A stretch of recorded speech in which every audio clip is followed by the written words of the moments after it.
morning guys, isang pinagpalang araw sa ating lahat guys. Ngayon ay araw ng Martes, April 9 guys. At ngayon po guys ay pinagdiriwang ang araw ng Kagitingan. Walang pasok po ngayon guys sa Pearl. At kami ay kumuha muna ng video dito sa roof deck. Ako ay nagpapasalamat po guys sa Panginoon sa kalakasan na ipinagkaloob niya sa bawat isa sa atin at wala po tayo sa banig ng karamdaman. Ito tayo ngayon guys at ngayon ay araw ng Kagitingan. Tayo magpasalamat sa ating Panginoon at pangalawa sa ating mga bayani na nakipaglaban para sa ating kalayaan. Ngayon ay panagdiwang ang araw ng Kagitingan. Kaya holiday po ngayon guys. At sa amin ay may pasok kami guys. Kasi no work, no pay kami. Pero ganun pa man guys, tayo magpasalamat sa Panginoon at may trabaho tayo at may income. At isang malaking karangalan din po na makapasok tayo kahit na no work, no pay tayo. Para din po para sa ating pamilya. So ito tayo ngayon guys at naririto tayo. Unang-una po ako po ay nagpapasalamat sa lahat na sumusuporta sa aming channel. Sa every gising is a blessing. Maano po yung aming guys, yung bahay namin. Maliit pa lang at kami po ay ng suporta ninyo. At ganun pa man guys, yung every gising is a blessing. Para sa nakakarami ay normal lang po yon. Pero sa mga anak ng Diyos, yan po yon ay napakalaking blessing guys. Kasi sa umaga pa lang guys, sa pagising pa lang natin, ay isang malaking biyaya na po ang pagising. At wala po tayo sa banig ng karamdaman. At tayo ay magpasalamat sa Panginoon guys. Dahil halos karamihan ay natutulog pero hindi na sila nagigising.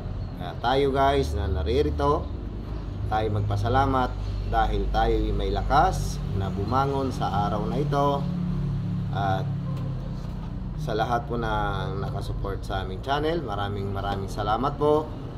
At nandyan kayo nakasupport sa aming channel. Maraming salamat po sa lahat. God bless po. At lagi po nating tatandaan na every gising is a blessing.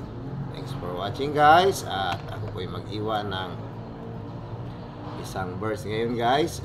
Yung John 3:16, the heart of the Bible. Ang sabi doon ay, for God so loved the world and He gave His only Son.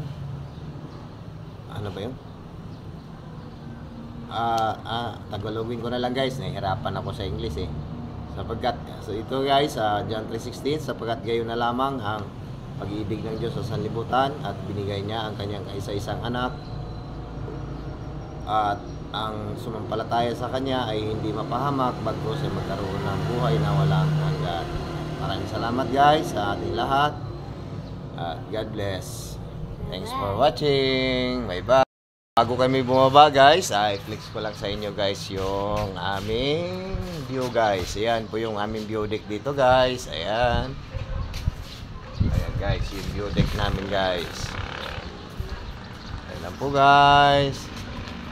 At doon po kami galing kaganina guys. Ayan, doon po kami nag-video ng aking anak doon guys. So thanks for watching guys. God bless. Bye bye. Thanks for watching.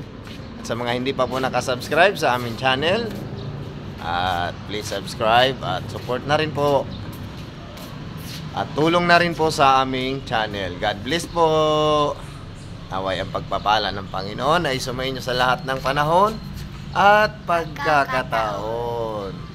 At laging tatandaan na every gising is a blessing. Thanks for watching. Bye-bye. Ang bawat isa sa atin ay may kanya-kanyang kaloob ang Diyos. Hindi tayo pari-parehas. Meron ako na wala ka. meron ka naman na wala ako. Real talk yan. Ito guys, papahid na tayo ng photo emulsion guys. Pahiran na natin yung ating screen guys. Ito na, tuyo na siya guys. Kailangan dito pagpahid guys. Kahit hindi ka naman marunong dito guys eh. Kasi ako nag-umpisa ako dito guys, hindi naman marunong. Nood lang guys, tapos ayun. Yung sa unti-unting natutunan. Hindi naman talaga kasi ito yung trabaho ko guys. Nood lang. Kasi yung maintenance talaga, kumpare ko, kaya nanonood ako sa kanya kung paano magpahid nito guys. Ganito kasi guys, dati maliliit lang yung ginagawa namin. Ngayon sobrang laki. Practice lang to guys. Yan. Ganito pong itsura niya guys. Tapos papatuyuin mo ito sa guys sa loob ng 10 or 15 minutes. Tapos same process din guys. Pangalawa, kailangan mong dalawang kayod to guys. Kasi pag isa lang, manipis ang manipis ang labas. Yan guys, salamat sa panonood.